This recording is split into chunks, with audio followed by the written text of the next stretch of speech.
একটু মানসিক বিশ্রামের জন্য এই পড়ন্ত বিকেলে চলে আসলাম ৩০০ ফিটের কাছে।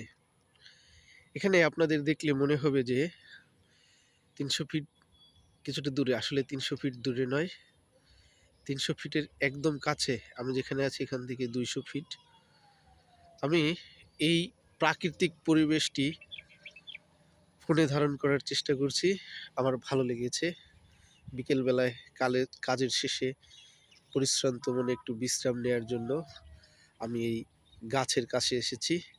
এখানে কিছু পাখি দেখা যাচ্ছে, বুলবুলি, ফিঙে, শালিক, ঘুঘু। পাশে যে লেক, সেই লেকের পানি, এখানের ঘাস, লতাপাতা সব কিছুই আমাকে মোহিত করছে। আপনারা এখানে লেবু গাছ দেখতে পাচ্ছেন, পাশেই আছে জাম গাছ, তারপরে পেঁপে গাছ। এটি অত্যাধুনিক শহর পরিকল্পনার অংশ।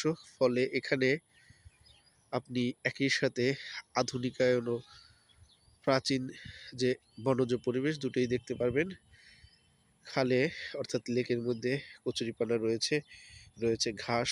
এই ঘাসগুলো আমাদের দৃষ্টিশক্তি বাড়াতে সাহায্য করে, মনকে ভালো করতে সাহায্য করে। আমরা যদি চেষ্টা করি তাহলে কাজের ফাঁকে একটু সময় বের করে আমরা এই লেকের ধারে, গাছের পাশে কিংবা ঝোপেঝাড়ের পাশে যেখানে ফুটে আছে নাম না জানা অসংখ্য ফুল, সেই ফুলের কাছে আমরা আসতে পারি আর একটু সতেজ হওয়ার জন্য, ভালো হওয়ার জন্য। আপনারা সবাই চেষ্টা করবেন কাজের ফাঁকে যেন আপনারা একটু নিজেদের পরিশ্রান্ত মনটাকে আরও বেশি ভালো করতে পারেন।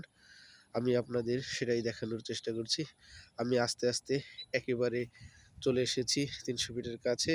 সামনের গাছে একটি ফিঙে পাখি দেখা যাচ্ছে। আমি চেষ্টা করব ফিঙে পাখিটাকে ধারণ করার। দেখি সে কতক্ষণ থাকে, আমাকে কতক্ষণ দেখা দেয়। চলে গেল ফিঙে পাখি, চলে গেল গাড়ি।